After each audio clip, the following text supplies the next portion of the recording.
हर हर महादेव मित्रांनो, काल रात्री आम्ही या हॉटेलला थांबलो होतो कारण अचानक खूप जोरात पाऊस पडायला लागला. तर आम्ही पुढे न जाता इथेच थांबण्याचा निर्णय घेतला. रूम मस्त आहेत, तुम्ही थांबू शकता या हॉटेलला. रूम मध्ये 4 जणांसाठी आरामात जागा होतो. तुम्हाला इथे गरम पाणी पण भेटेल आंघोळीला. हा हॉटेल जोजिला पास पासून 18 किलोमीटर पुढे आहे. चला आता बॅग पॅकिंग करून घेतो. परत 9 किलोमीटर मागे जायचं पंक्चरवाल्याला घेऊन, बाईकचा पंक्चर काढण्यासाठी. तर तुम्हाला भेटतो पुढे.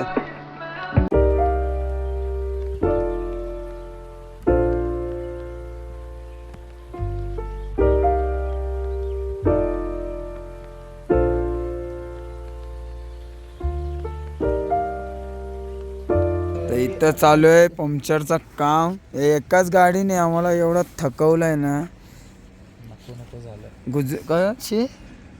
राजस्थान पासून लडाख पर्यंत. गुड मॉर्निंग फ्रॉम माचबाय. आम्ही आता आहोत UT लडाखमध्ये. आलो आहे आता पंक्चरचं काम करायला, कारण की काल रात्री संध्याकाळी आम्ही निघालो 0 पॉईंटवरनं. जसं निघालो 1 किलोमीटर पुढं आलो आहे. अनिकेतच्या बाईकचं टायर पंक्चर झाला, तर ते पूर्ण 13 का 15 किलोमीटर काहीतरी खाली घेऊन आलो 10-15च्या स्पीडने गाडी. एवढा ना मतलब वैताग आला. वरनं पाऊस पण पडत होता. त्याची गाडी तेवढं पंक्चरमध्ये घेऊन आलो तर खालती. हे जोजिला ईस्ट पोर्टल करून इथं टनलचं काम चालू आहे. जोजिला पासच्या टनलचं काम चालू आहे इथं. मग तिथं परमिशन घेतली आम्ही या कॅम्पवर, आणि त्यांना बोललो का बाईक इथं ठेवतो. मग रात्रभर इथं बाईक उभी केली आम्ही, आणि अनिकेत माझ्या गाडीवर बसला आणि लगेच यज्ञेशच्या बाईकवर लोड केला. आणि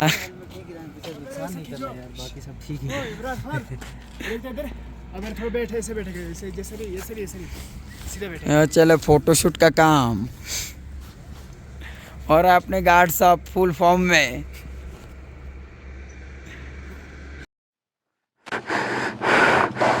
हॅलो मित्र, निघतो आता इकडनं.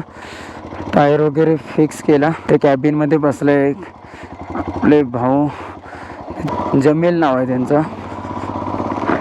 आणि जे समोर चाललेत त्यांनी पण आम्हाला रात्री हेल्प केली. ते होते गेट जवळ, तेव्हा त्यांचीच परमिशन घेतली. खरं बाईक इथं लावू का? चल बाय. ते बोलले का तुम्ही जा मग बाईक लावून, आम्ही लक्ष ठेवतो. मग सकाळी मग बाईक त्यांच्या कॅबिन जवळच लावलेली बाहेर. पंक्चर वगैरे काढला. पंक्चर पण ॲक्च्युली खिला गेलेला, तर ते ट्यूबच चेंज केला होता एक त्याच्याकडे कॅरी केलेला. मग तो ट्यूब आम्ही घेऊन गेलो, पंक्चरवाल्याला सोबत घेऊन आलो.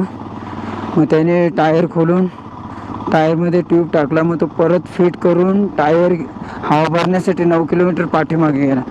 मग ते हवा भरून परत 9 किलोमीटर इथं आलं. ते कारगिल इकडनं 80 किलोमीटर बाकी आहे, आणि मग तिकडनं लेह काहीतरी 300 किलोमीटर आहे. तर आम्हाला आता जेवढं जवळ पोचता येईल तेवढं जवळ पोचायचा प्रयत्न करू आम्ही लेहसाठी. म्हणजे ते भाऊ बोलले का तुम्हाला भेटून जाईल लेहच्या अगोदर पण हॉटेल्स वगैरे चांगले. जर आम्हाला ते 300 किलोमीटर आता वाटत तर नाही रोडच्या हिशोबात का 300 किलोमीटर होईल, पण आम्ही जेवढा जवळ जाता येईल तेवढा जवळ जाऊ. मग उद्या सकाळी लवकर निघायचा प्रयत्न करू. व्ह्यू बघा, व्ह्यू. तर त्यांना शब्द मनापासून धन्यवाद, थँक्यू त्यांचं. हे कॉपरेट केलं, कारण की एक तिथं आम्ही आता पंक्चरवाला घेऊन गेलो आणि तिथं आला ना एकदम ते रागातच बोलत होता. तो इधर क्यों रुके और जगह नहीं क्या किधर ऐसे के इधर क्यों रुका. अरे यार बोला, ते त्याला बोलो, अरे बोला भाई बात करके बोला लगा है गाड़ी, बोलो रात को अगर कल मना कर देते थे तो नहीं रखते थे, आगे जाते थे. ऐसे 1 और 2% लोगों की वजह से पूरे लोगों का नाम खराब होता है, जो नेचर से अच्छे, इंसानियत पे भरोसा रखते, सबके साथ अच्छे से रहना चाहते, प्यार से. ऐसे लोगों का भी नाम खराब होता है ऐसे लोगों की वजह से. वो मुझे तो आम्हाला तर बिलकुल नाही आवडलं ते. तर काय करणार, जाऊन होता आम्ही त्याला बोला निकल रे बोला तुरंत. बोला रुकने वाले नाही बोला. ते निघालो तिकडनं, तर काय बोलणार, ते मूडच ऑफ झाला. का जे चांगली माणसं मिळाली तिथे हे असा भेटणारा.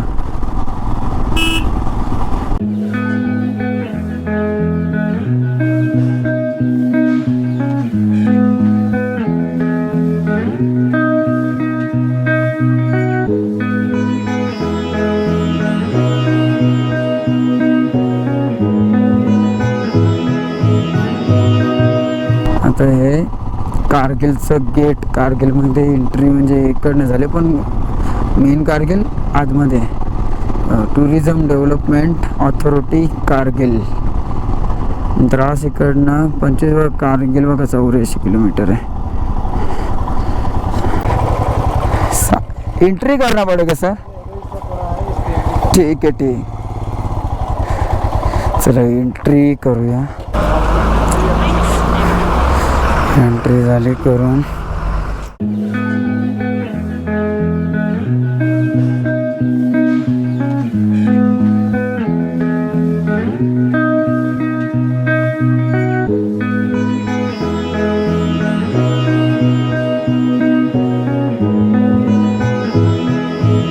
काय सुचत नाही पंक्चरच्या नादात, माहिती आहे. पूर्ण दिवस असाच गेला आजचा पण आमचा. तीन तास तरी असेच गेले आमचे, 3-3.5 तास. या हॉटेलला थांबलो होतो आम्ही. Hotel gateway and restaurant. 2000 रुपये घेतलेले एका रूमचे. तर मस्त होतं रूम वगैरे. फॅन नव्हता फक्त, पण फॅनची गरज पण नाही, एवढी थंडी होतो या साईडला. मस्त होते रूम्स वगैरे. तर तुम्ही बिंदास राहू शकता इथं. आणि हे समोरच लगेच हायवे. तर आमचं तो व्हाईट डोंगर आहे ना, त्या डोंगराच्या बाजूलाच बाईक लावून ठेवलेली, पंक्चर बाईक अनिकेतचे. मग तेवढा लांब गेलो 9 किलोमीटर. पंक्चर वगैरे इकडं वापस आलो, पंक्चर टायर खोलून हवावरून वापस तिकडे गेलो. तुम्ही बघू शकता हॉटेलच्या बाजूलाच नजारा. आम्ही आता आहोत द्रासमध्ये.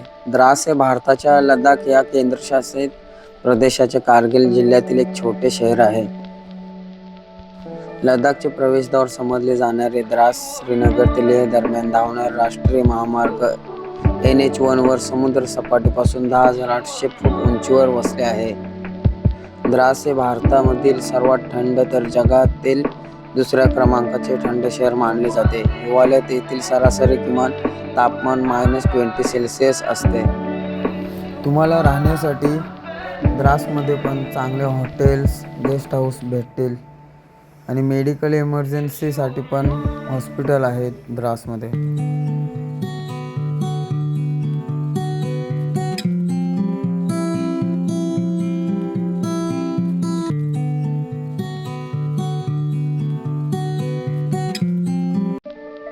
आम्ही आता आहोत कारगिल वॉर मेमोरियलच्या आतमध्ये.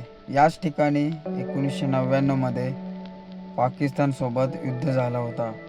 हा युद्ध 2 महिने चालला आणि 26 जुलै 1999ला आपला सैनिकांनी युद्ध जिंकला. यामध्ये आपले 1959 सैनिक शहीद झाले, तर पाकिस्तानचे 1100च्या आसपास सैनिक मारले होते.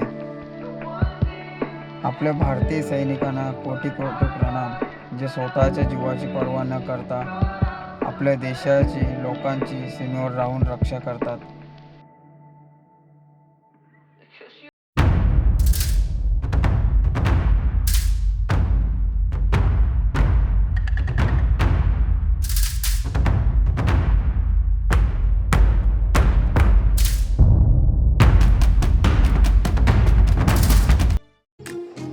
आम्ही आता चाललोय LOC व्ह्यू पॉईंट हुंदरमानला, जो की आपल्या भारताचा शेवटचा गाव आहे आणि कारगिल वॉर मेमोरियलच्या इकडनं 57 किलोमीटर पुढे आहे.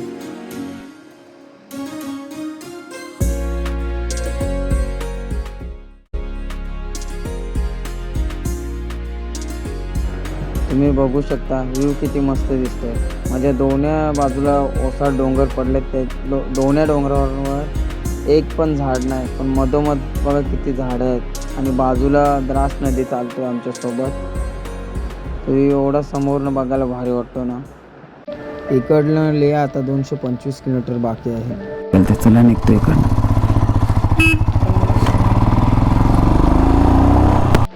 आम्ही आता आहोत कारगिलमध्ये. चाललोय हुंदरमान गावाकडे LOC व्ह्यू पॉईंटला. कारगिलपासून फक्त 10 किलोमीटर अंतरावर असलेले एक सुंदर गाव.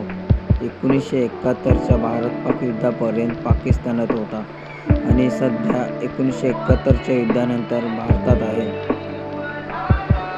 LOCच्या पलीकडे सैन्याचे पोझिशन आणि POK अधिक चांगल्या प्रकारे तुम्हाला पाहायचं असेल तर तिथे तुम्ही दुर्बिणीचा वापर करू शकता. हॉर्न देत राहा, जास्त रेट ड्राईव्ह करायला जाऊ नका. वाकवायला वगैरे लिमिट ठेवा आपल्या जास्त 20-30. आता आमचं तोच चालू आहे स्पीड 20-30. कितना बचा अभी? कितना मतलब 1-2 किलोमीटर. तो धन्यवाद. येलोसी बॉर्डरवर त्याच्या समोर व्हाईट दिसतो ना, ते आहे पाकिस्तान बॉर्डर चेकपोस्ट त्यांचा. आणि हे एकदम टोकावर आपले आर्मीवाले इथं आहेत. परत इथं आपले आहेत. नदीच्या त्या साईडला जे सफेद आहेत त्या साईडचा पाकिस्तान आणि या साईडचा हिस्सा आपला भारताचा.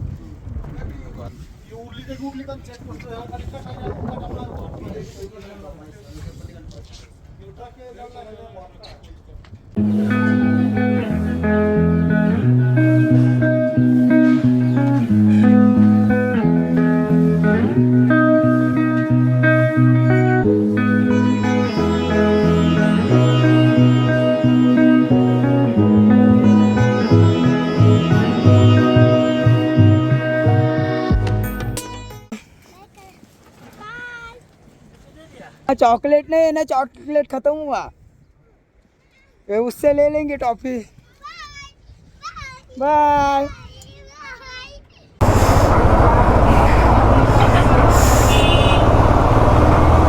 ठाण्यांचा भेटला रवींद्र पाटील नाव होता. जळगाव. अरे आर्मीवाला माझ्या समोर आहे, स्कूल बस त्याच्या रवींद्र पाटील नाव आहे. बाय. हा त्याने दाखवलं लगेच जळगावचं ते जळगावचं.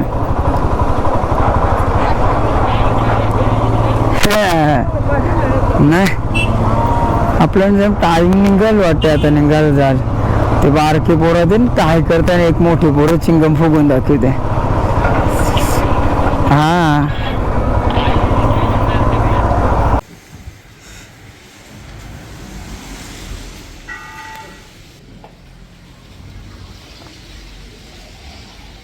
पाऊस पडतोय तर रेनकोट वगैरे घालून रेडी झालो. जेवायला थांबलेलो आणि पाऊस पण चालू झाला. पाऊस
फायनल मित्रांनो आज थोडा लवकर थांबलोय वस्तीसाठी, कारण की रोज आम्हाला अंधार होतो, पोहोचायला लेट होतो. तो आज थोडा आराम भेटेल. जिथं रूम घेतला मी हा तिकडचा व्ह्यू आहे बघा तुम्ही. इथं रूम घेतला आम्ही, राजेश वैष्णव पंजाबी धाबा रेस्टॉरंट अँड गेस्ट हाऊस, बुध खारबू, कारगिल, लडाख. तुम्ही येऊ शकता इथं. 1000 रुपयाला एक रूम आहे. आम्ही चौघांसाठी एक रूम घेतला, 1000 रुपये घेतले. आता इथं लेमन टी पितो आणि बाईकवरून सामान उतरवून रूममध्ये ठेवतो. थोडा फ्रेश व्हाल, जर पाणी असेल फ्रेश होतो आणि मग थोडा व्हिडिओ वगैरे एडिटिंग करायला टाईम भेटत असेल तर व्हिडिओ एडिटिंग करेन. बाय.